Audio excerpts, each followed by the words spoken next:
ബിസ്മില്ലാഹിർറഹ്മാനിർറഹീം. അൽഹംദുലില്ലാഹി റബ്ബിൽ ആലമീൻ. അസ്സലാത്തു വസ്സലാമു അലാ റസൂലിൽ അമീൻ വൽ ആഖിബത്തു ലിൽ മുത്തഖീൻ. അമ്മാ ബഅദ്. അസ്സലാമു അലൈക്കും വറഹ്മത്തുള്ളാഹി വബറകാതുഹു. എത്രയും പ്രിയപ്പെട്ടവരെ, വേണ്ടപ്പെട്ടവരെ, അൽമനാറിലെ പതിവ് ക്ലാസ് മുടക്കണ്ട എന്ന ഒരു തീരുമാനത്തിലാണ്. ഒഴിവ് ദിവസങ്ങളിലും പലരും നാട്ടിൽ പോയ സമയത്താണെങ്കിലും നമുക്ക് ക്ലാസ് തുടരാം എന്ന് വിചാരിക്കുന്നത്. അൽഹംദുലില്ലാ, നമ്മൾ ഇങ്ങനെ സമയം കണ്ടെത്തി കൂടുന്നതും പറയുന്നതും കേൾക്കുന്നതുമെല്ലാം റബ്ബ് സുബ്ഹാനഹു വ തആല നമ്മുടെ പക്കൽ നിന്നുണ്ടാവുന്ന സാലിഹായ കർമ്മമായി സ്വീകരിച്ച് അനുഗ്രഹിക്കുമാറാവട്ടെ. പ്രത്യേകിച്ച് നമ്മൾ ആദരണീയ മാസങ്ങളിലൂടെ കടന്നു പോവുകയാണ്.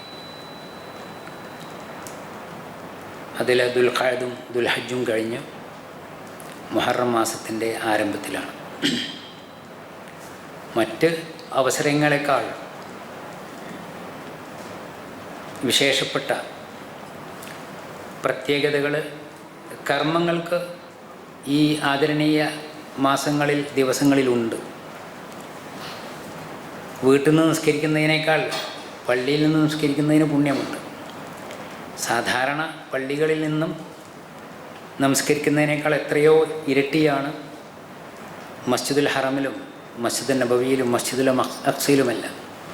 അപ്പോൾ ആദരണീയമായ സ്ഥലങ്ങൾ, അള്ളാഹുവിൻ്റെ ഭവനങ്ങൾ, ആദരണീയ മാസങ്ങൾ, ദിവസങ്ങൾ, അതെല്ലാം മറ്റുള്ളതിനെ അപേക്ഷിച്ച് ശ്രേഷ്ഠമാണ്.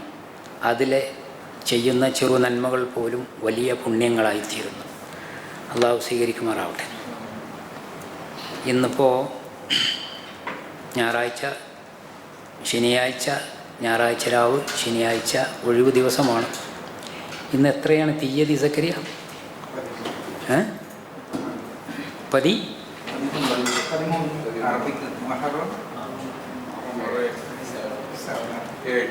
7 തീയതി പറയുമ്പോൾ മാസവും കൊല്ലമൊക്കെ വേണ്ടേ? 7/1/1446 അല്ലേ? മുഹറം ഹിജറ വർഷത്തിൻ്റെ ആരംഭമാണ്, ആദ്യത്തെ മാസമാണ്. അപ്പോൾ എന്താണ് നമുക്ക് ഈ സമയത്തിൽ മനസ്സിലാക്കാനുള്ളത്? സ്വാഭാവികമായിട്ടും ഈ ദിവസങ്ങളുടെ, ഈ മാസത്തിൻ്റെ പവിത്രതയും അതിൽ നമ്മൾ അറിഞ്ഞിരിക്കേണ്ടുന്ന കാര്യങ്ങളും തന്നെയാണ്. സൂറത്ത് തൗബയിലെ 36-37 വചനങ്ങൾ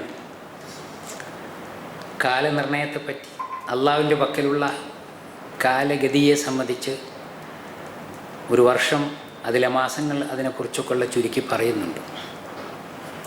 അതിൽ 37-ാമത്തെ വചനം അഊദു ബില്ലാഹി മിനശ് ശൈത്വാനിർ റജീം ഇന്നമൻ നസീഉ സിയാദത്തുൻ ഫിൽ കുഫർ എന്നാണ്. നസീഹ് എന്ന സംഗതി അത് നിഷേധത്തിൻ്റെ അതിരുവിട്ട ഭാവമാണ്.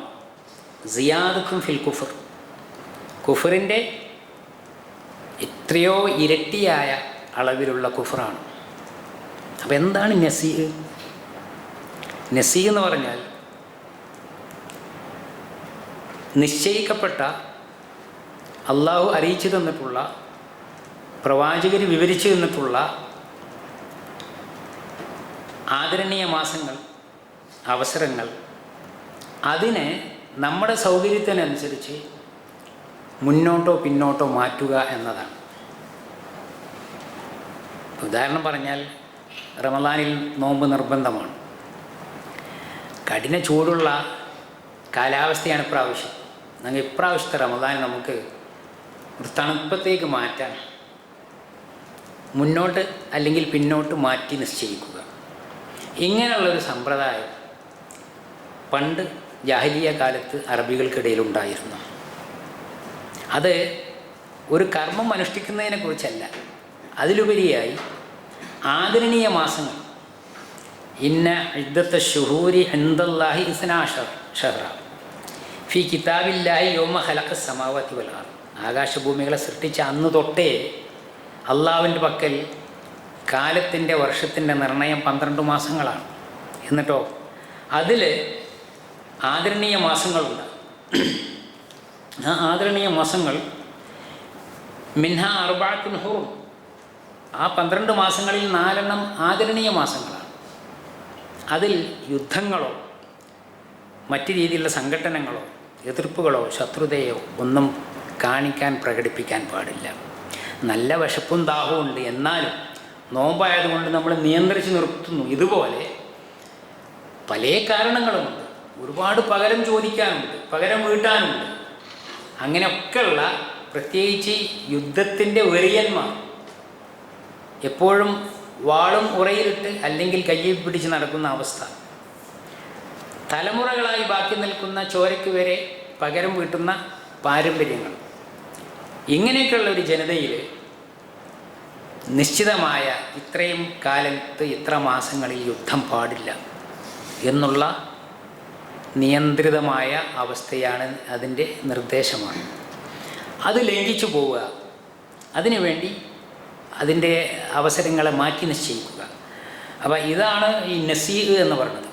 അത് മഹാപാപമായി പറയണം. അപ്പോൾ നമുക്ക് മൊത്തത്തിൽ മുഹറം, സഫർ, റബീഉൽ അവ്വൽ, റബീഉൽ ആഖിർ പോലുള്ള കാര്യങ്ങൾ, ഈ മാസങ്ങളുടെ പേരുകൾ നമുക്കൊക്കെ അറിയാം. പക്ഷേ ഇതെന്ന് തുടങ്ങി? ഹിജ്റ കലണ്ടർ രൂപീകരിച്ചതിന് ശേഷമാണോ? അല്ല. പണ്ടേ മാസങ്ങളുടെ എണ്ണം, അതിനനുസരിച്ച് ആദാത് മാസങ്ങളുടെ പേരും ഒക്കെ സുപരിചിതമാണ്. എത്രത്തോളം?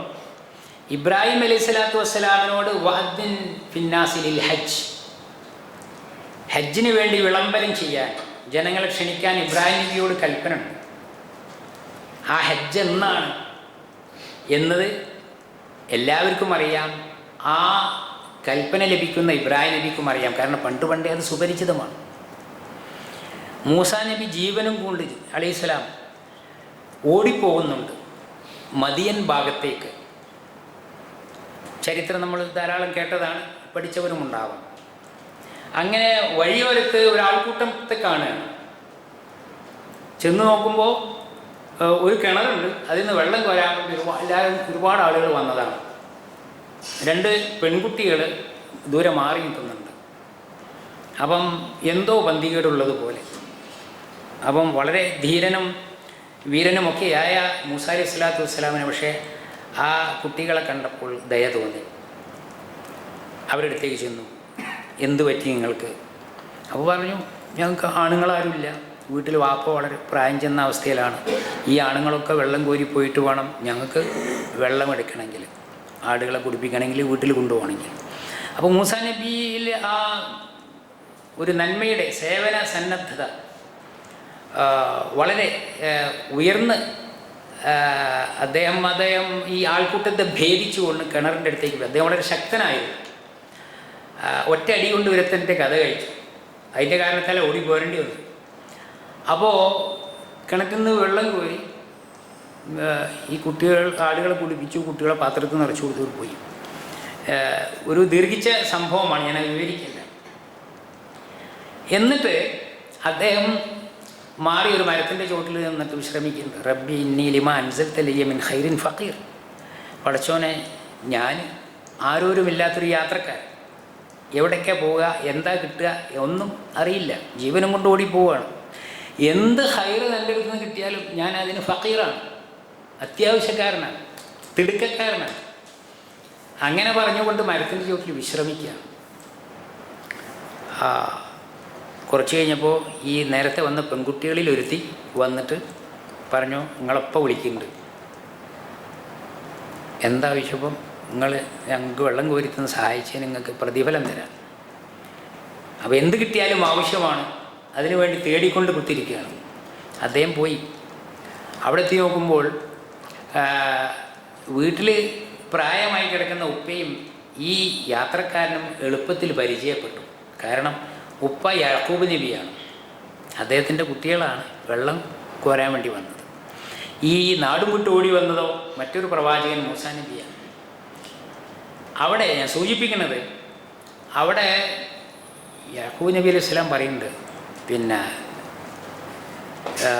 മകള് അകത്തുനിന്ന് വിളിച്ചു പറയാണ് വാപ്പനോട് മെല്ലെ, ഇയാളെ നമുക്കിവിടെ പണിക്ക് നിർത്തപ്പ, ഇന്ന ഖൈറമൻ ഇസ്തഅജർതുഹുൽ ഖവിയുൽ അമീൻ, വളരെ ശക്തനും വിശ്വസ്തനുമാണ്, ഇയാളെ കിട്ടുകയാണെങ്കിൽ നമുക്ക് നല്ല കാര്യമായിരിക്കും. ശക്തനുമാണ് വിശ്വസ്തനുമാണ്. എങ്ങനെ മനസ്സിലായി? ആൾക്കൂട്ടത്തെ ഭേദിച്ച് നൊടിയിട കൊണ്ട് കിണറ്റിന്ന് വെള്ളം കോരിക്കൊടുത്തത് കണ്ടപ്പോൾ അയാളുടെ പ്രാപ്തി മനസ്സിലായി. വിശ്വസ്തതയോ? ഒരു ചെറിയ നടപ്പാതയിലൂടെ ദൂരത്തേക്ക് നടന്നിട്ടാണ് വീട്ടിലെത്തുന്നത്. ഇത്രയും നേരത്തെ കരുത്തനായ ഒരു ചെറുപ്പക്കാരനും ഒരു പെൺകുട്ടിയും മാത്രം നടന്നു വരുമ്പോൾ എന്തെല്ലാം സംഭവിക്കാം. സംസാരത്തിൽ ഒരു നോട്ടത്തിൽ പോലും അവിഹിതമായി ഒന്നും ഉണ്ടായില്ല. അതാണ് മകൾ സാക്ഷ്യപ്പെടുത്തുന്നത് വാപ്പൻ്റെ അടുത്ത്, ഇയാൾ വിശ്വസ്തനാണ്. അങ്ങനെ യാക്കൂബ് നബി അലൈഹി സ്വലാം അദ്ദേഹത്തെ ഇവിടെ പറയാണ്, താങ്കൾക്ക് എൻ്റെ ഒരു മോളെ ഞാൻ കല്യാണം കഴിപ്പിച്ചു തരാം, ഇവിടെ കൂടാം, പക്ഷെ മഹർ വേണം. എന്താണ്? 8 കൊല്ലം ആടിനെ നോക്കണം. സാധിക്കുമെങ്കിൽ 10 കൊല്ലം, അല്ലെങ്കിൽ അതിലേതാ സാധിക്കുന്നത് പോലെ. അവിടെ കണക്ക് പറയുന്നുണ്ട്, ഹിജജ്, കൊല്ലത്തിൻ്റെ കണക്ക് പറയണത് ഹിജജ് എന്ന് പറഞ്ഞാൽ ഒരു ഹജ്ജ് കഴിഞ്ഞാൽ മറ്റേ ഹജ്ജ് വരെ ഒരു കൊല്ലമാണ്. അപ്പോൾ ഹജ്ജ് മാസത്തിലാണ് ഹജ്ജ് കർമ്മം. അതുകൊണ്ട് ദുൽഹജ്ജ് എന്ന് പേര്. ഞാൻ പറഞ്ഞു വരുന്നത്, ഖുർആൻ അവതരിച്ചതിന് ശേഷമോ നബി സല്ലല്ലാഹു അലൈഹി വസല്ലമ നിയുക്തരായതിനു ശേഷമോ ഉമർ റളിയല്ലാഹുവിന് കലണ്ടറാക്കിയതിന് ശേഷമോ ഒന്നുമല്ല ഈ മാസങ്ങളുടെ പേര്, അതിനു മുമ്പേ ഉണ്ട്. യൗമ ഖലഖ സമാവാതി വൽ അർദ്. അത് തലമുറകളായി പാരമ്പര്യമായി പറഞ്ഞു പോരുന്ന, പരിചയിച്ചു പോരുന്ന സംഗതിയാണ്. അപ്പം ഇതിൽ 4 ആദരണീയമാണ്. അത് നബി സല്ലല്ലാഹു അലൈഹി വസല്ലം തൻ്റെ ഹജ്ജത്തുൽ വദാഇൻ്റെ അവസരത്തിൽ പറയണ്ടായി. കാലചക്രം അതിൻ്റെ തുടക്കത്തിൽ ഉള്ളതുപോലെ തന്നെ കറങ്ങിക്കൊണ്ടിരിക്കുകയാണ്. കാലം മാറി വന്നുകൊണ്ടിരിക്കുകയാണ്, മാസങ്ങൾ മാറി വന്നുകൊണ്ടിരിക്കുക, രാവു പകലുകൾ പോലെ തന്നെ. അതിൽ 4 ആദരണീയമാണ്. 3 അടുത്തടുത്തുള്ള മാസങ്ങൾ, ദുൽഖഅദ, ദുൽഹജ്ജ്, മുഹറം. പിന്നെ വേറെ എന്നേത് ആദരണീയ മാസങ്ങളിൽ 4ാമത്തേത്? റമളാൻ, റബീഉൽ അവ്വൽ, ഷഅബാൻ. ഷഅബാനാണോ? റജബ് മാസമാണ്. അപ്പം ദുൽഖഅദ, ദുൽഹജ്ജ്, മുഹറം 3 അടുത്തടുത്തുള്ള മാസം. പിന്നെ റജബ് മാസവും. ഇങ്ങനെയാണ് ആദരണീയ മാസങ്ങൾ. അതെന്തുകൊണ്ട് ആ മാസങ്ങൾ അങ്ങനെ നിശ്ചയിച്ചു? അതിൻ്റെ ഹിക്മത്ത് അള്ളാഹുവിനറിയാം, അള്ളാഹു അറിയിച്ചു കൊടുക്കുന്ന പ്രവാചകർക്കും അറിയാം. നമുക്ക് ആ മാസങ്ങളിൽ ആദരണീയമാണ് എന്ന് പഠിപ്പിക്കപ്പെടുമ്പോൾ അതിനെ ആദരിക്കുക, അതിൽ പുണ്യങ്ങൾ വർദ്ധിപ്പിക്കുക. വലാ തുദ്ലിമൂ ഫീഹിന്ന അൻഫുസക്കും. ഈ ആദരണീയ മാസങ്ങളിൽ നിങ്ങൾ നിങ്ങളോട് തന്നെ ദുൽമ് കാണിക്കരുത് എന്നാണ്. നിങ്ങൾ വേറൊരു യുദ്ധം ചെയ്യാന്ന് പറയാൻ നിങ്ങൾ നിങ്ങളോട് തന്നെ ദുൽമ് ചെയ്യുകയാണ്. ഈ ദുൽമിൻ്റെ ഒരു പ്രത്യേകത നോക്കൂ നിങ്ങൾ. ആദി പിതാവ് അബുൽ ബഷർ ആദം അലൈഹിസ്സലാം, നമ്മുടെയൊക്കെ ഉമ്മയായ ഹവ്വാ ബീവിയും സ്വർഗത്തിൽ പാർപ്പിച്ചു. സംഗതി വശാൽ അവിടുന്ന് പുറത്തു പോരേണ്ടി വന്നു. അപ്പോൾ അവർ പ്രാർത്ഥിക്കുന്നുണ്ട്, എന്താ? റബ്ബന ലലംന അൻഫുസന, പഠിച്ചോനെ ഞങ്ങൾ ചെയ്തത് അക്രമമായി പോയി. ആരെ ആക്രമിച്ചത്? ആക്രമിക്കാൻ ഭൂലോകത്തൊരു മനുഷ്യനും വേറില്ല, അവർ രണ്ടാളും തന്നെ ഉള്ളൂ. അപ്പോൾ അക്രമം യഥാർത്ഥത്തിൽ ആദ്യം സംഭവിക്കുന്നത് തന്നോട് തന്നെയാണ്. ലലംന അൻഫുസന, ഞങ്ങളോട് തന്നെ അക്രമം ചെയ്തു പോയി, അരുതാത്തത് ചെയ്തു പോയി, പാടില്ലായിരുന്നു. അപ്പോൾ ഒലാ തുദ്ലിമൂ ഫീഹിന്ന അൻഫുസക്കും, ഈ ആദരണീയ മാസങ്ങളിൽ നിങ്ങൾ നിങ്ങളോട് തന്നെ അക്രമം ചെയ്യരുത്. അതിൻ്റെ ആദരവിനെ ലംഘിക്കുന്ന ഒരു നിലപാടും ഉണ്ടാവാൻ പാടില്ല. ആരൊക്കെ എന്തൊക്കെ ചെയ്താലും നിങ്ങളതിൽ ചേരരുത്, അതിന് കൂട്ടു നിൽക്കരുത്. യുദ്ധം പാടില്ല എന്ന് മാത്രമല്ല, ഇങ്ങനെ ആദരണീയ മാസങ്ങളെക്കുറിച്ച് പറയുന്ന ഒരുപാട് സംഗതികളുണ്ട്. ഇപ്പോൾ നമ്മൾ തീയതി ചോദിച്ച പോലെ പറഞ്ഞതുപോലെ ഇന്ന് മുഹറം 7 നാളെ യർഹംകല്ല മുഹറം 8. തിങ്കളാഴ്ച മുഹറം 9, ചൊവ്വാഴ്ച മുഹറം 10. ഈ മുഹറം 9ഉം 10ഉം പ്രത്യേക പുണ്യകർമ്മം നമുക്ക് അനുഷ്ഠിക്കാനുണ്ട്. സുന്നത്ത് നോമ്പാണ്. ഏതാണ് ഏറ്റവും ശ്രേഷ്ഠമായ നോമ്പ് എന്ന് നബി സല്ലല്ലാഹു അലൈഹി വസല്ലം ചോദിച്ചപ്പോൾ ഷഹറുല്ലാഹിൽ മുഹറം, ഷഹറുല്ലാ അല്ലദീ യദ്ഉനഹുൽ മുഹറം ഔ കമാ ഖാല സല്ലല്ലാഹു അലൈഹി വസല്ലം. അള്ളാഹുവിൻ്റെ മാസം, റമളാൻ കഴിഞ്ഞാൽ ഏറ്റവും ശ്രേഷ്ഠമായ നോമ്പ് അള്ളാഹുവിൻ്റെ മാസമാണ്. നിങ്ങൾ മുഹറം എന്ന് വിളിക്കുന്ന അള്ളാഹുവിൻ്റെ മാസം. അപ്പം ഈ മാസത്തിൽ നബി സല്ലല്ലാഹു അലൈഹി വസല്ലമ മക്കയിലുള്ളപ്പോൾ നുബുവത്ത് കിട്ടുന്നതിന് മുമ്പേ പണ്ടേ ആളുകൾ മുഹറം മാസത്തിൽ നോമ്പ് നോറ്റു പോരുന്നുണ്ട്. അങ്ങനെയുള്ള ശീലങ്ങൾ, നമസ്കാരം പണ്ടേ ഉണ്ട്. അപ്പം ഹിജറയ്ക്ക് ശേഷം മദീനത്തെത്തിയപ്പോഴും മക്കയിലുമൊക്കെ നബി സല്ലല്ലാഹു അലൈഹി വസല്ലം മുഹറത്തിൽ നോമ്പെടുത്തിരുന്നു. പക്ഷേ ഹിജറ 2-ാം വർഷം റമളാനിലെ നോമ്പ് നിർബന്ധമായിക്കൊണ്ട് ഷഹ്റു റമളാൻ അല്ലദീ ഉൻസില ഫീൽ ഖുർആൻ ഹുദൽ ലിന്നാസി വബയ്യിനാത്തിൻ മിനൽ ഹുദാ വൽ ഫുർഖാൻ ഫമൻ ഷഹിദ മിൻകുമു ശഹ്റ ഫൽയസും. ഖുർആൻ എന്ന മഹത്തായ അനുഗ്രഹത്തിന് നന്ദിയായി ഈ റമളാനിൽ നിങ്ങൾ ആരൊക്കെ ജീവിച്ചിരിപ്പുണ്ടോ എല്ലാവരും നോമ്പ് അനുഷ്ഠിക്കുക. ഈ കൽപ്പന വന്നതോടുകൂടി നബി സല്ലല്ലാഹു അലൈഹി വസല്ലം പറഞ്ഞു, നമുക്കിതാ ഇങ്ങനെ നോമ്പ് നിശ്ചയിച്ചിരിക്കുന്നു, നിർബന്ധമാക്കിയിരിക്കുന്നു. അതുകൊണ്ട് മുഹറം മാസത്തിലെ നോമ്പ് അനുഷ്ഠിക്കുന്നവർക്ക് ആവാം, അല്ലാത്തവർക്ക് ഉപേക്ഷിക്കാം. നിർബന്ധമുള്ളത് റമളാനിലെ നോമ്പാണ്.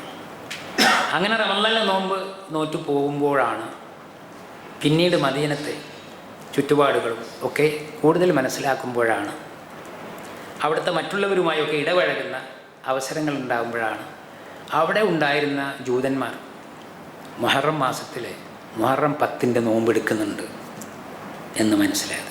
അപ്പോൾ അതെന്താ കാര്യം എന്ന് അന്വേഷിച്ചപ്പോൾ അവർ പറഞ്ഞു, ഇത് ഞങ്ങളുടെ പ്രവാചകൻ മൂസാ അലൈഹിസ്സലാം അവരെ ഫിർഔനിൻ്റെ അക്രമത്തിൽ നിന്ന്, ഫിർഔൻ്റെ വായയിൽ നിന്ന് അള്ളാഹു രക്ഷപ്പെടുത്തി. ഫിർഔനെയും സൈന്യത്തെയും ശത്രുക്കളെ വെള്ളത്തിൽ മുക്കി കൊന്നു. ആ ദിവസമാണ്. അതിന് നന്ദിയായി ഞങ്ങൾ മുഹറം 10ന് നോമ്പെടുക്കുകയാണ് എന്ന്. അപ്പോൾ നബി സല്ലല്ലാഹു അലൈഹി വസല്ലം പറഞ്ഞു, ഓ അങ്ങനെയാണോ? മൂസാ പ്രവാചകനുമായി നിങ്ങളെക്കാൾ ആരേക്കാൾ ബന്ധമുള്ളത് ഞങ്ങൾക്കാണ്. ലാ നുഫരിഖു ബൈന അഹദിൻ മിൻഹും. അള്ളാഹുവിൻ്റെ എല്ലാ പ്രവാചകരിലും ഒരുപോലെ വിശ്വസിക്കുന്ന മുസ്ലിങ്ങൾ. അതുകൊണ്ട് പിന്നെ മുഹറം 10ലെ നോമ്പ് പ്രത്യേകം സുന്നത്തായി അനുഷ്ഠിക്കാൻ വേണ്ടി കൽപ്പിച്ചു. അതുവരെ പാരമ്പര്യമായി ഉണ്ടായിരുന്നൊരു കർമ്മമായിരുന്നു.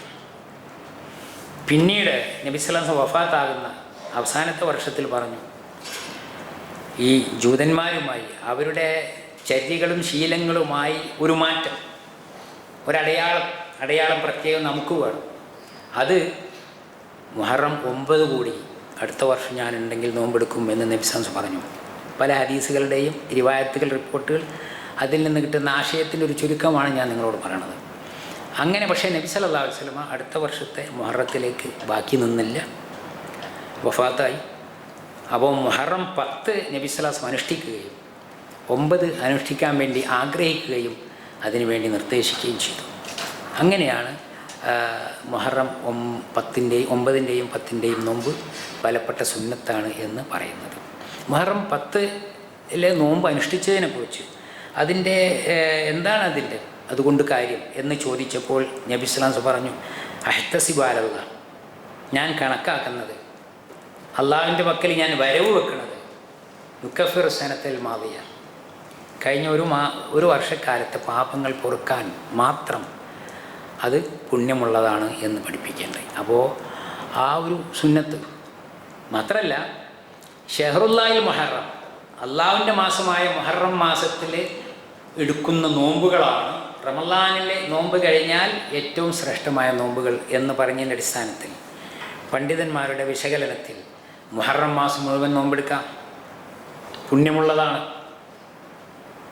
അതിൽ ദിവസമൊന്നും നോക്കേണ്ട ആവശ്യമില്ല. നമ്മൾ ആഴ്ചയിൽ തിങ്കളും വ്യാഴവും അതുപോലെ വരുന്ന ദിവസങ്ങൾ ഈ മുഹറം 9ഉം 10ഉം മാത്രമല്ല, മുഹറം മാസത്തിലെ എല്ലാ ദിവസവും നോമ്പെടുക്കാം, പുണ്യമുള്ളതാണ്. ആ നെയ്യത്തോടു കൂടി അനുഷ്ഠിക്കുന്നത് ഉത്തമമാണ്. ഏതായാലും ഈ പ്രധാനപ്പെട്ട 2 ദിവസങ്ങൾ നമ്മുടെ മുന്നിൽ വന്നു നിൽക്കുന്നു, എത്തി നിൽക്കുന്നു. അത് അനുഷ്ഠിക്കണമെന്നുള്ള നെയ്യത്ത് മനസ്സിലുറപ്പിക്കുക. അതിനുവേണ്ടി കാര്യങ്ങൾ എന്തൊക്കെ വേണോ ആ രീതിയിൽ ഒരുക്കങ്ങൾ, സംവിധാനങ്ങൾ ചെയ്യാം. ജോലിയോ യാത്രയോ കാര്യങ്ങളൊക്കെ ആണെങ്കിൽ നേരത്തെ അതിനുള്ളൊരു ധാരണ ഉണ്ടാവുക എന്നർത്ഥം. അള്ളാഹു അനുഗ്രഹിക്കുമാറാവട്ടെ. പിന്നെ ഈ തീയതി പറയുന്നതും കണക്ക് കൂട്ടുന്നതും അതിൻ്റെയൊക്കെ കാര്യങ്ങൾ, ഹിജ്റ വർഷം, ഇസ്ലാമിക കലണ്ടർ, അതിൻ്റെയൊക്കെ സാങ്കത്യം എന്താണ്, അതിൻ്റെ ചരിത്രം എന്താണ്, സ്വാഭാവികമായിട്ടും സംശയങ്ങളുണ്ടായേക്കാം. ഹിജ്റ കലണ്ടർ രൂപപ്പെടുന്നത് മഹാനായ അമീറുൽ മുഅ്മിനീൻ 2ാം ഖലീഫ ഉമർ റളിയല്ലാഹുവിൻ്റെ കാലത്താണ്.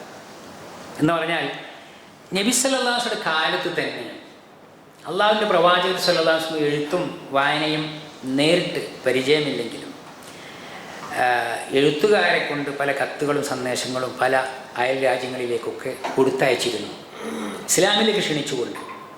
പക്ഷെ അതിൻ്റെ സന്ദേശം തൗഹീദിലേക്ക് ക്ഷണിക്കുക, ഇസ്ലാമിലേക്ക് ക്ഷണിക്കുക എന്നുള്ളതാണ്. അതുകൊണ്ട് തന്നെ അതിലൊരു പ്രത്യേക തീയതിയുടെയും ഒന്നും പ്രശ്നം ഉണ്ടായില്ല. പക്ഷേ പിന്നീട് നാൾക്കുനാൾ ഇസ്ലാം വളരുകയും ഇസ്ലാമിൻ്റെ ലോകം വികസിക്കുകയും ചെയ്തു. ഖലീഫമാരുടെ കാലത്തൊക്കെ ആയപ്പോൾ അത് നാൾക്കുനാൾ പെരുകിക്കൊണ്ടിരുന്നു, ഇസ്ലാമിലേക്ക് ആളുകൾ വരുന്നത്. മക്കയും മദീനയും വിട്ട് എല്ലാ ദിക്കുകളിലും എത്തി. ബസറയിൽ, ഇറാഖിൽ ഖലീഫ ഉമർ റളിയല്ലാഹു അൻഹു മദീനയിൽ ഭരണം നേതൃത്വം നിർവഹിച്ചുകൊണ്ടിരിക്കുമ്പോൾ ബസറയിൽ നിശ്ചയിച്ച ഗവർണറായിരുന്നു അബൂ മൂസൽ അശ്ശരി റളിയല്ലാഹു അൻഹു. അദ്ദേഹത്തിന് എല്ലാ ഉത്തരവാദപ്പെട്ട ആളുകൾക്കും ഖലീഫ ഉമർ റളിയല്ലാഹു അൻഹു പല നിർദ്ദേശങ്ങളും കൊടുത്തു, എഴുത്തുകളായിരുന്നു, രേഖകൾ കൊടുത്തായിരുന്നു. പക്ഷേ ഈ അബൂ മൂസൽ അശ്ശരി റളിയല്ലാഹു അൻഹു അടുത്ത് നിന്ന് ഒരു കത്ത് ഇങ്ങോട്ട് വന്നു. മഹാനവറുകൾ പല സംഗതികളും നിർദ്ദേശിക്കുന്നു, പലതും ചെയ്യാൻ വേണ്ടി കൽപ്പിക്കുന്നുണ്ട്. ഇതിൽ അടിയന്തര പ്രാധാന്യമുള്ളത് ഏതാണ്, നീട്ടിവെക്കാവുന്നത് ഏതാണ്, ആദ്യം വന്നത് ഏതാണ്, പിന്നീട് വേണ്ടത് എന്താണ്, ഇതിനൊരു കാലനിർണയം, ഇതിലൊന്നും ഒരു തീയതിയും കാണാനില്ലല്ലോ എന്ന് അബൂ മൂസ റളിയല്ലാഹു അൻഹു അറിയിച്ചു.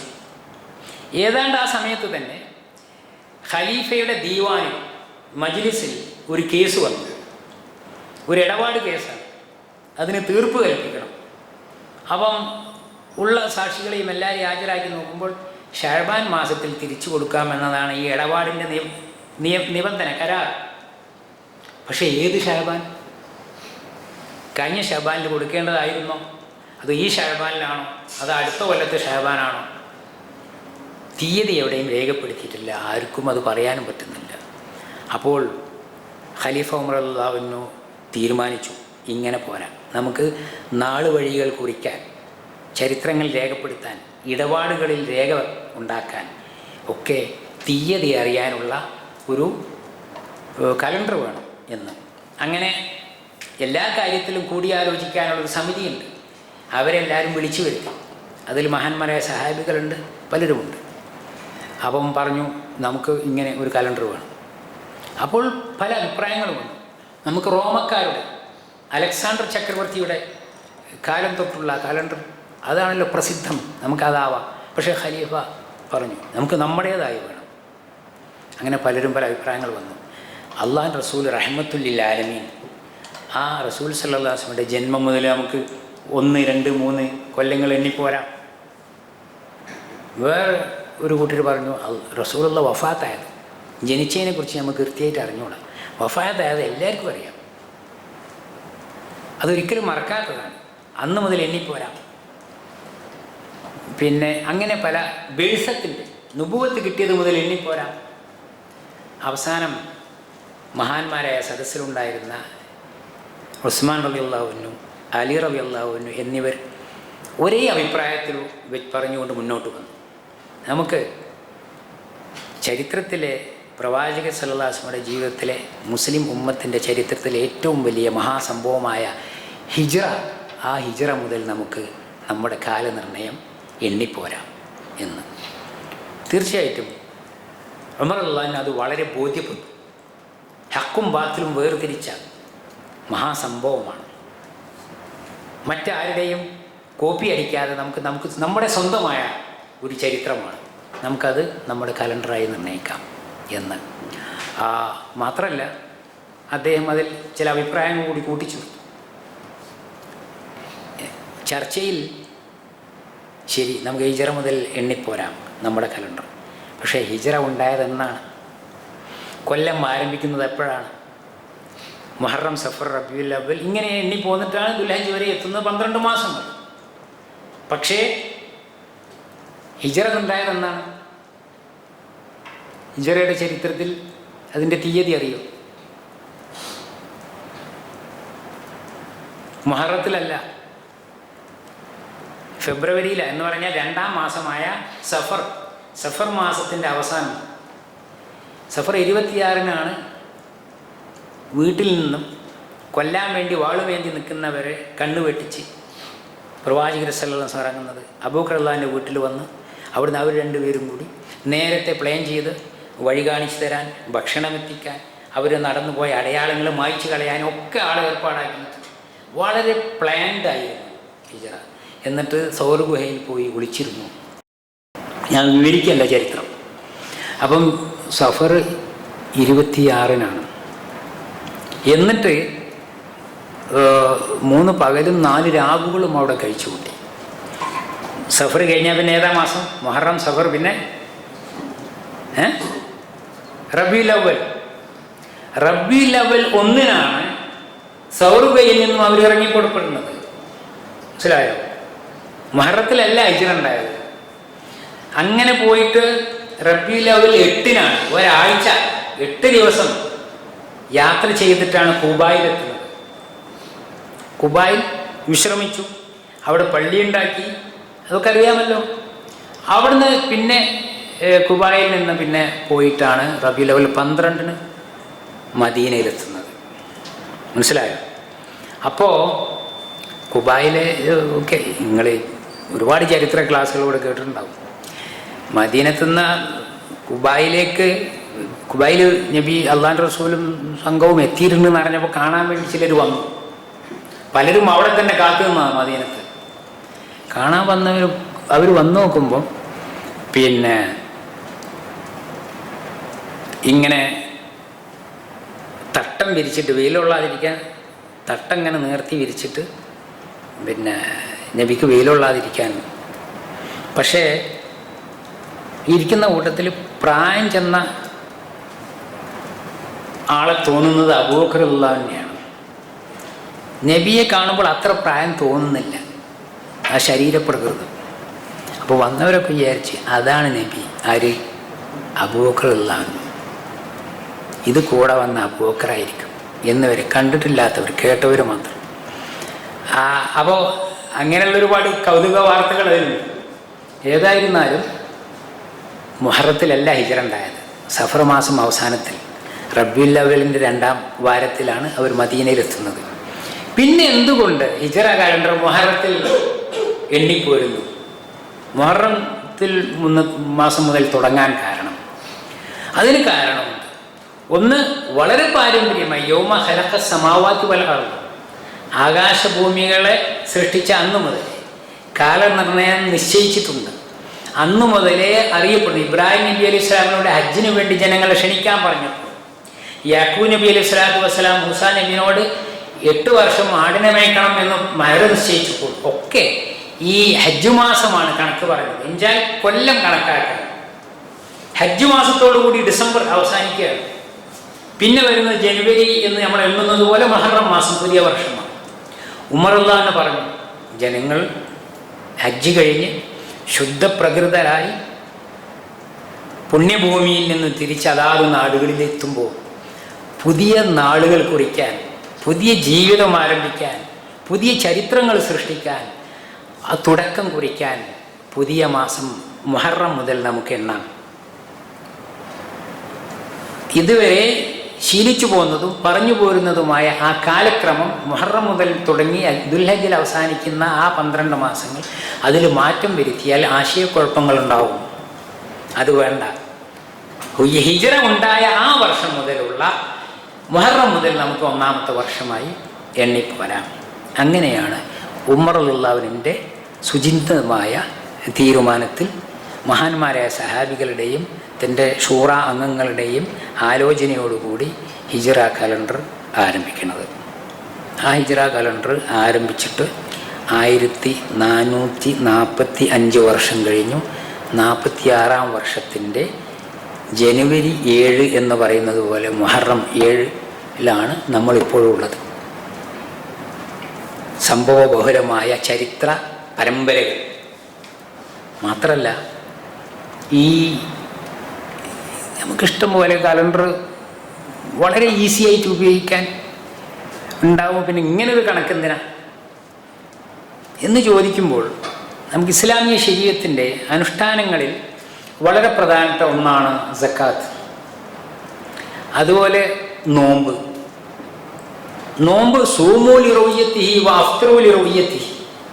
നിങ്ങൾ മാസം കണ്ടാൽ, റമദാനിൻ്റെ ചന്ദ്രൻ ഉദിച്ചതായി കണ്ടു ബോധ്യപ്പെട്ടാൽ നിങ്ങൾ നോമ്പ് അനുഷ്ഠിക്കുക. എല്ലാവരും കാണണമെന്നല്ല, വിശ്വസ്തരായ ആരെങ്കിലും കണ്ട് ബോധ്യപ്പെടണം.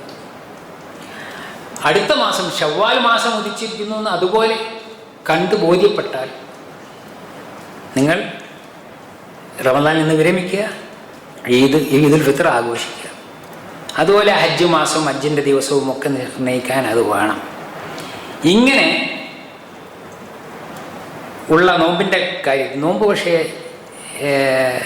അത് വളരെ കരുതിക്കൂട്ടിയും സാഹസപ്പെട്ടും ചെയ്യേണ്ടുന്ന കർമ്മം തന്നെയാണ്. പക്ഷേ അത് വല്ലാത്ത ഒരു ആശ്വാസമായി ശീലിക്കുന്നവർക്കൊക്കെ അനുഭവപ്പെടുന്നു. എന്നാൽ അത്ര തന്നെ എളുപ്പമില്ലാത്ത ഒരു കർമ്മമുണ്ട് ഹിജ്റ കലണ്ടർ പ്രകാരം ചെയ്യേണ്ടെന്ന്. ഏതാണെന്ന് പറയാൻ പറ്റും?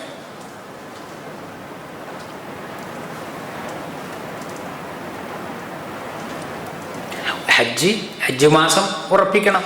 അത് ഹിജ്റ കലണ്ടറാണ്, ഹിജ്റ വർഷമാണ്, ഹിജ്റ മാസമാണ്, ചാന്ദ്രിക മാസമാണ്. ചാന്ദ്രിക മാസമാണ് ഹിജ്റ കലണ്ടറിൻ്റെ 12 മാസങ്ങളും നിശ്ചയിക്കുന്നത്. സക്കാത്ത് കൊടുക്കാൻ നിങ്ങളടുത്ത് നിശ്ചിത സംഖ്യ ഉണ്ടെങ്കിൽ അതിൻ്റെ അളവും കാലവും പൂർത്തിയാവണം. അപ്പോൾ ഒരു വർഷം പൂർത്തിയായാൽ ജനുവരി 1 മുതൽ ഡിസംബർ 31 വരെ എല്ലാ വർഷം.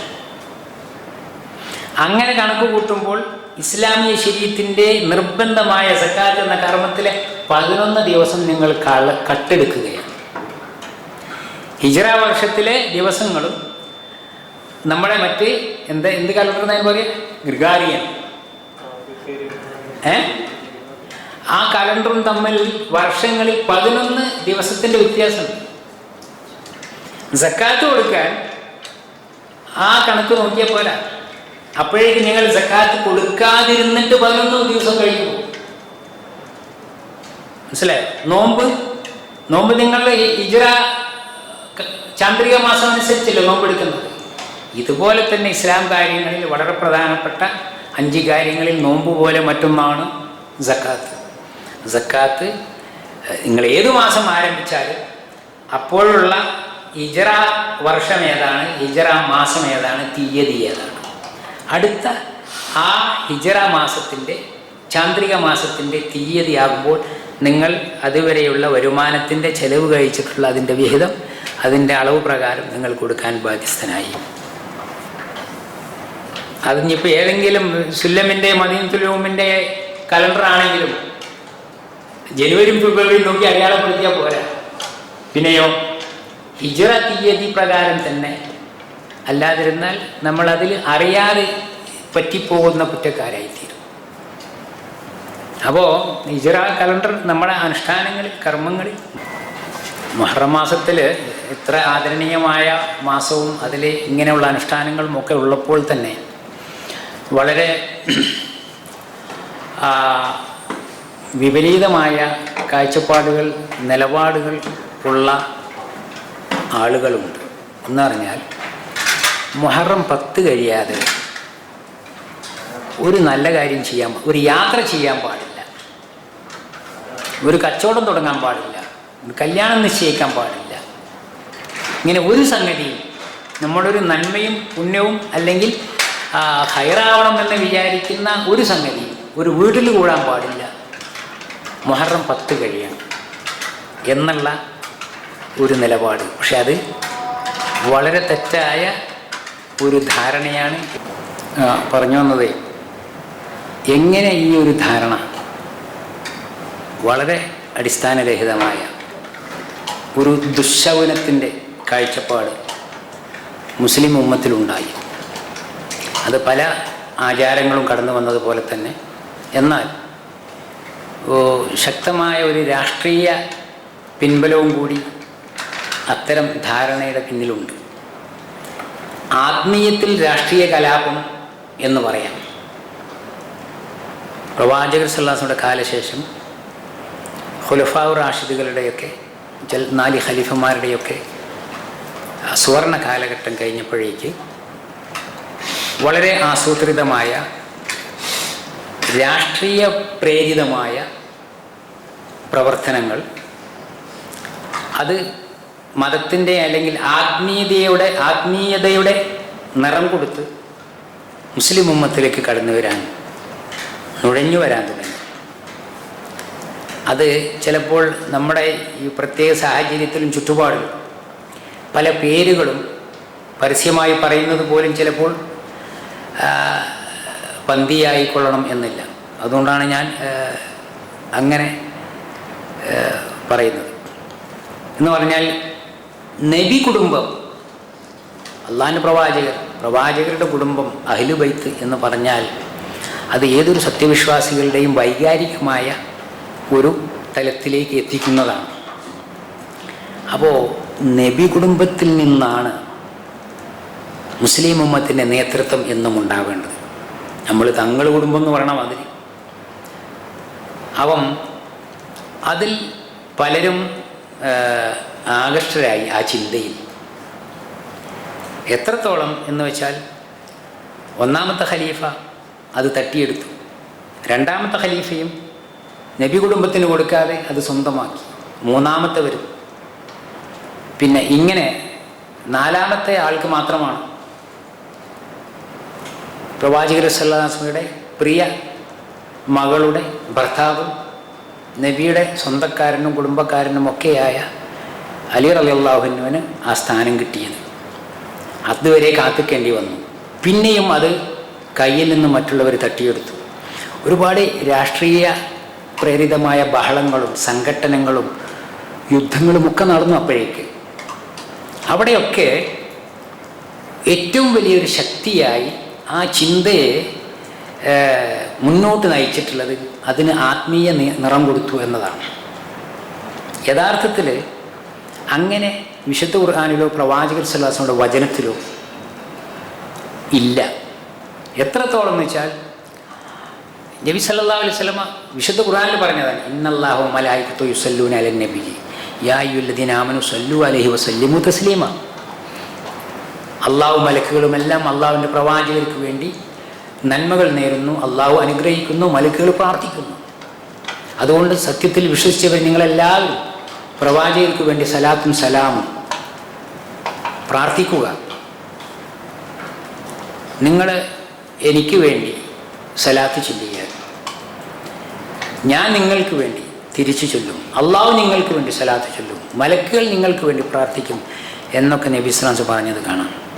ചിലപ്പോൾ നമ്മൾ ഇപ്പോൾ ഹജ്ജിന് പോയി പലരും തിരിച്ചു വന്നു, ഉംറയും ഹജ്ജൊക്കെ ചെയ്യാൻ പോകുന്നവരോട് പറയും, എൻ്റെ വക അല്ലെങ്കിൽ എൻ്റെ ഉമ്മക്ക് വേണ്ടി ഒരു 10 സലാത്ത് ഇജ്ജ് മദീനത്ത് പോയിട്ട് നബിൻ്റെ ഖബറിൻ്റെ അടുത്ത് വെച്ച് സലാത്ത് ചെല്ലണം എന്ന് ഏൽപ്പിക്കും. അല്ലെങ്കിൽ ഒന്നെങ്കിലും ആ പ്രത്യേകം വസിയത്തായിട്ട് പറയാം. യഥാർത്ഥത്തിൽ അങ്ങനെയുള്ള ഒരു കാഴ്ചപ്പാട് അള്ളാഹിൻ്റെ പ്രവാചകർ സല്ലല്ലാഹു അലൈഹി വസല്ലമ പഠിപ്പിച്ചിട്ടില്ല, അതിന് മാതൃകയില്ല. നിങ്ങൾ എവിടെയാണോ ഉള്ളത് അവിടെ നിന്ന് നിങ്ങൾക്ക് സലാത്ത് ചെല്ലാം. മക്കത്ത് പോകാൻ പറ്റാത്തവർക്ക്, മദീനത്ത് പോകാൻ പറ്റാത്തവർക്ക്, ഹജ്ജ് ഉംറയും ചെയ്യാൻ പറ്റാത്തവർക്കും എല്ലാം എല്ലാ നേരവും ഈമാനുള്ള എല്ലാ മനുഷ്യന്മാർക്കും അള്ളാഹിൻ്റെ പ്രവാചകന്റെ പേരിൽ സലാത്ത് ചൊല്ലിക്കൊണ്ടിരിക്കാം. നബി സല്ലല്ലാഹു പറഞ്ഞിട്ടില്ല നിങ്ങൾ എൻ്റെ ഖബറിൻ്റെ അടുത്ത് വരണം, എൻ്റെ ഖബർ സന്ദർശിക്കണം എന്ന് അള്ളാഹിൻ്റെ റസൂൽ സല്ലല്ലാഹു പറഞ്ഞിട്ടില്ല. നിങ്ങൾ ഖബറുകൾ സന്ദർശിക്കുക. കുത്തു നഹൈതുകും അൻ സിയാറത്തിൽ ഖുബൂർ അലാ ഫൽഹാന സൂറുഹാ ഇന്നഹാ തുദക്കിറുകുമുൽ ആഖിറ ഔ കമാ ഖാല സല്ലല്ലാഹു അലൈഹി വസല്ലം. ഖബർ സന്ദർശനം ഞാൻ വിലക്കിയിരുന്നു, പക്ഷേ നിങ്ങൾ ഖബറുകൾ സന്ദർശിച്ചു കൊള്ളുക. ഇനി ആ വിലക്കില്ല, നിങ്ങൾ ഖബറുകൾ സന്ദർശിച്ചു കൊള്ളുക. ആരുടേത് എന്ന് പറഞ്ഞിട്ടില്ല. ഏത് ഖബർ നിങ്ങൾ സന്ദർശിച്ചാലും അത് നിങ്ങൾക്ക് മരണത്തെക്കുറിച്ചും ആഖിറത്തിനെക്കുറിച്ചും നിങ്ങളെ ഓർമ്മപ്പെടുത്തും. അപ്പോൾ ഈ നബിയുടെ ഖബർ എന്നും നബിയുടെ കുടുംബത്തിൽപ്പെട്ടവർ എന്നും അഹ്ലുൽ ബൈത്തിനെ ആദരിക്കണം, അതൊക്കെ ശരിയാണ്. അതേ അവസരത്തിൽ ഇതിന് ഒരു രാഷ്ട്രീയ ചുവ കൊടുത്തിട്ട് അത് അല്ലെങ്കിൽ ആത്മീയതയുടെ മറയിൽ ഉള്ളിൽ രാഷ്ട്രീയ ചിന്തകളുമായി ഒരിക്കലും അടങ്ങാത്ത അതിൻ്റെ ത്വരയുമായിട്ട് രംഗത്ത് വന്നിട്ടുള്ള ഒരു ചിന്താ പ്രസ്ഥാനമാണ്, അല്ലെങ്കിൽ ഒരു ദുരുദ്ദേശപരമായി മുന്നോട്ട് വന്നിട്ടുള്ള. അതിൻ്റെ പിന്നിൽ പലരും അതിന് കരുത്ത് പകരുകയും ചെയ്തു പിന്നിൽ നിന്ന്. അപ്പോഴൊക്കെ നബി കുടുംബത്തിൻ്റെ പേര് പറഞ്ഞുകൊണ്ടാണ് ഇതിനെ എഴുന്നള്ളിക്കുന്നത്. അങ്ങനെയാണ് ഈ സംഘടനകളൊക്കെ ഉണ്ടായത്.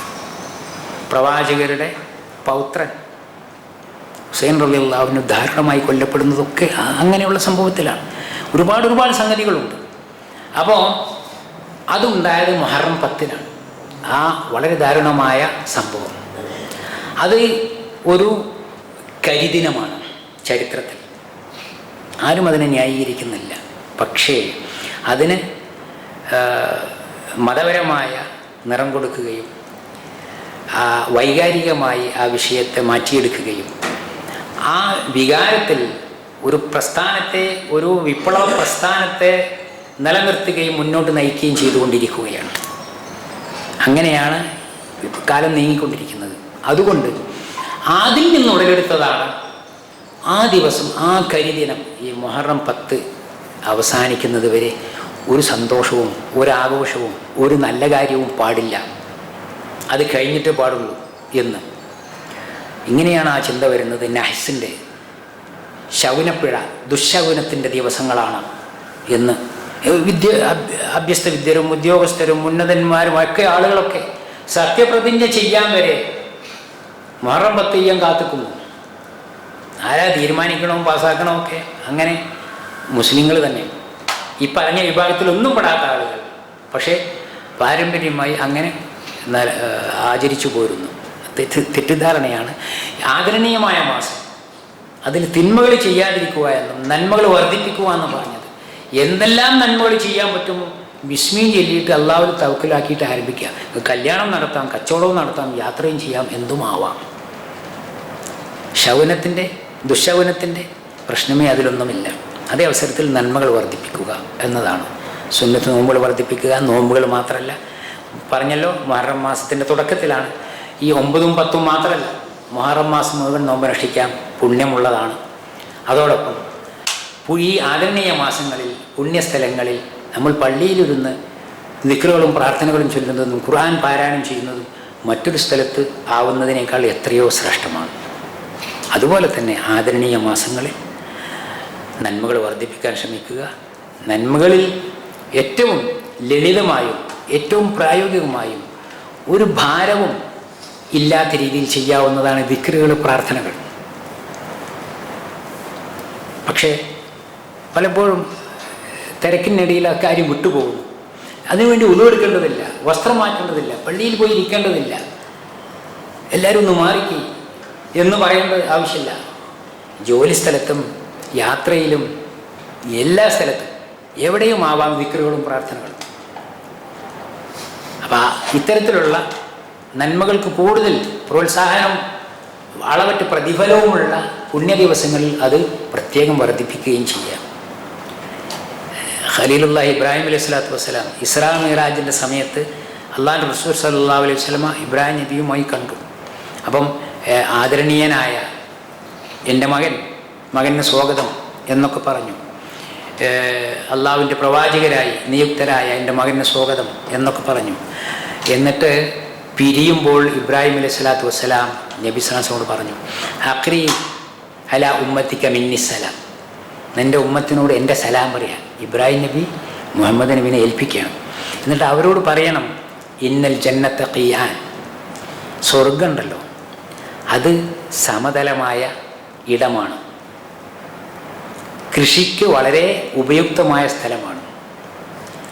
അവിടെ വിതയ്ക്കാനുള്ള വിത്തുകൾ ബുദൂറുഹ സുബ്ഹാനല്ലാഹി വൽഹംദുലില്ലാഹി വലാ ഇലാഹ ഇല്ലല്ലാഹ് അല്ലാഹു അക്ബർ ദിക്റുകളാണ്. അപ്പം നമുക്ക് എല്ലാവർക്കും സ്വർഗം വേണം. സ്വർഗം എന്ന് പറഞ്ഞാൽ ജന്നത്ത് എന്നതിന് തോപ്പുകൾ, തോട്ടങ്ങൾ എന്നാണ് ഭാഷാർത്ഥം. തോട്ടങ്ങളിൽ ചെടികളും മരങ്ങളും പൂവും കായും തണലും ഒക്കെ ഉള്ളതാണല്ലോ തോട്ടം. അതെങ്ങനെ ഉണ്ടാവും? നമ്മൾ വിത്തുകൾ പാകിയിട്ട് മുളപ്പിച്ചുണ്ടാക്കണം. ആ സ്വർഗത്തിൽ നമുക്ക് വേണ്ടി പൂവും കായും ഉണ്ടാവാൻ, തണൽ വിരിക്കാനുള്ള തൈകളും മരങ്ങളും ദിക്റുകളാണ് അതിൻ്റെ വിത്തുകൾ എന്നാണ് ഇബ്രാഹിം അലൈഹി സ്വലാത്തു വസ്സലാം പറഞ്ഞത്. മാത്രമല്ല നബി സ്വല്ലല്ലാഹു അലൈഹി വസല്ലം ഒരിക്കൽ പറഞ്ഞു, അഹ്ലുൽ ജന്ന യതഹസ്സറൂൻ, സ്വർഗഭാഗ്യമുണ്ട് എന്ന് ഉറപ്പായ ആളുകൾ അവർ സങ്കടം പറയുന്നൊരു രംഗമുണ്ട്. സ്വർഗത്തിലേക്ക് പോവാൻ വിധിക്കപ്പെട്ടവരാണ്. അതിൻ്റെ കവാടങ്ങൾ തുറന്ന് മലക്കുകൾ അവരെ കൂട്ടിക്കൊണ്ടുപോകാൻ കാത്തിക്കുകയാണ്. അപ്പോൾ പറയാം, സാഅത്തുൻ ലം യദ്കുറുല്ലാഹ ഫിഹാ, ജീവിതത്തിൽ മരിക്കുന്നതിന് മുമ്പ് ജീവിതകാലത്ത് ഏതാനും നിമിഷങ്ങൾ ദിക്റില്ലാതെ കഴിഞ്ഞുപോയി. ആ നേരവും കൂടി ദിക്റുണ്ടായിരുന്നെങ്കിൽ, സുബ്ഹാനല്ലാഹ് അൽഹംദുലില്ലാഹ് ലാ ഇലാഹ ഇല്ലല്ലാഹ് പറഞ്ഞിരുന്നെങ്കിൽ നമുക്കിപ്പോൾ സ്വർഗത്തിൽ എത്ര ഉന്നതമായ സ്ഥാനത്തായിരിക്കും എന്ന് സ്വർഗവാസികൾ പോലും ഖേദം പറയുന്നത് ദിക്റുകൾ നഷ്ടപ്പെട്ടു പോയ ചില നിമിഷങ്ങളെക്കുറിച്ചാണ് എന്ന് അള്ളാഹുവിൻ്റെ റസൂൽ സ്വല്ലല്ലാഹു അലൈഹി വസല്ലം പറയുകയാണ്. അപ്പോൾ പുണ്യങ്ങൾ ചെയ്യാൻ, പുണ്യമാസമാണ്, നല്ല ദിവസങ്ങളാണ്, പുണ്യങ്ങൾ വർദ്ധിപ്പിക്കുക എന്ന് പറയുമ്പോൾ നമുക്ക് ഇനി ഒരു ഹജ്ജിന് പോകാൻ പറ്റും. ഇപ്പോൾ മുഹറത്തിൽ ഉംറയ്ക്ക് എത്ര ആൾക്ക് പോകാൻ പറ്റും? സക്കാത്ത് കൊടുക്കാൻ എത്ര ആളുണ്ട്? പക്ഷേ ദിക്റുകൾ ചൊല്ലാൻ എല്ലാവർക്കും സാധിക്കും. അതിനൊരു ചെലവുമില്ല, ഒരു ഭാരവുമില്ല, നേരവും അവസ്ഥയും സ്ഥലവും നോക്കേണ്ടതില്ല, എപ്പോഴും എവിടെയും ആവാം. അല്ലാഹു സുബ്ഹാനഹു വ തആല ദിക്റുകളും ഖുർആൻ പാരായണവും പ്രാർത്ഥനകളും അങ്ങനെയുള്ള നന്മകളൊക്കെ കഴിയുന്ന എല്ലാ നന്മകളും വർദ്ധിപ്പിക്കുവാൻ, അത് പതിവാക്കാനുമുള്ള തൗഫീഖ് നമുക്ക് നൽകുമാറാവട്ടെ. മഹദിയായ നമ്മളൊക്കെ ഉമ്മയായ ആയിഷ റളിയല്ലാഹു അൻഹ പറഞ്ഞു, അഹബ്ബുൽ അഅ്മാലി ഇലല്ലാഹി അദ്വമുഹ വഇൻ ഖല്ല ഔ വലൗ ഖല്ല. അല്ലാഹുവിൻ്റെ റസൂൽ സ്വല്ലല്ലാഹു അലൈഹി വസല്ലം പറയാണ്, അള്ളാഹുവിന് ഏറ്റവും പ്രിയപ്പെട്ട കർമ്മങ്ങൾ പതിവായി ചെയ്യാൻ പറ്റിയതാണ്. എപ്പോഴെങ്കിലും ഒന്നല്ല, ജീവിതത്തിൽ പതിവായി നിലനിർത്തുന്ന നന്മകളാണ്. വലൗ ഖല്ല, അതെത്ര ചെറുതാണെങ്കിലും എത്ര കുറവാണെങ്കിലും. അപ്പോൾ നന്മകളുടെ പുണ്യങ്ങൾ, അതിൻ്റെ അളവ് നമ്മൾ പുറമെ കാണുന്ന എത്ര പണം ചെലവഴിച്ചു, എത്ര സാഹസപ്പെട്ടു എന്ന അടിസ്ഥാനത്തിലല്ല, ആത്മാർത്ഥമായ നമ്മുടെ നീയത്തിൻ്റെ ഉദ്ദേശശുദ്ധിയുടെ നന്മ വിചാരത്തിൻ്റെ ആഴം, അതോടൊപ്പം നമ്മുടെ ജീവിതത്തിൽ നമ്മുടേതായ എല്ലാ പരിമിതികളിലും നിന്നുകൊണ്ട് നമുക്ക് പതിവാക്കാൻ പറ്റുന്ന കർമ്മങ്ങൾ അങ്ങനെയുള്ളതാണ്. അങ്ങനെയൊക്കെയുള്ള നന്മകളെ കൊണ്ട് നമ്മുടെ ജീവിതത്തെ ധന്യമാക്കാൻ റഹ്മാനെ റബ്ബ് തമ്പുരാൻ നമുക്കെല്ലാവർക്കും തൗഫീഖ് നൽകുമാറാവട്ടെ. നമ്മുടെ ജീവിതത്തിൽ വന്നു പോകുന്ന കുറവുകൾ, പിഴവുകളെല്ലാം അവൻ പുറത്തു മാപ്പാക്കി തരുമാറാവട്ടെ. മരണപ്പെട്ടു പോയ മാതാപിതാക്കൾ, ഗുരുനാഥന്മാർ, വേണ്ടപ്പെട്ടവരെല്ലാവരെയും അല്ലാഹു അനുഗ്രഹിക്കുമാറാവട്ടെ. കൂടുതൽ പഠിക്കാനും പ്രാവർത്തികമാക്കാനും അങ്ങനെ വളരെ പരിമിതമായി ഏത് നിമിഷവും കെട്ടുപോകാവുന്ന, അറ്റുപോകാവുന്ന, അവസാനിക്കുന്ന നമ്മുടെ ആയുസ്സിൻ്റെ ഓരോ നിമിഷങ്ങളും നമുക്ക് നന്മകൾ കൊണ്ട് നിറക്കാനുള്ള തൗഫീഖ് അല്ലാഹു നൽകുമാറാവട്ടെ. റബ്ബനാ ആതിനാ ഫിദ്ദുനിയാ ഹസന വഫിൽ ആഖിറതി ഹസനത്തും വഖിനാ അദാബന്നാർ. വആഖിറു ദഅവാനാ അനിൽ ഹംദുലില്ലാഹി റബ്ബിൽ ആലമീൻ. അസ്സലാമു അലൈക്കും വറഹ്മത്തുള്ളാഹി വബറകാതുഹു.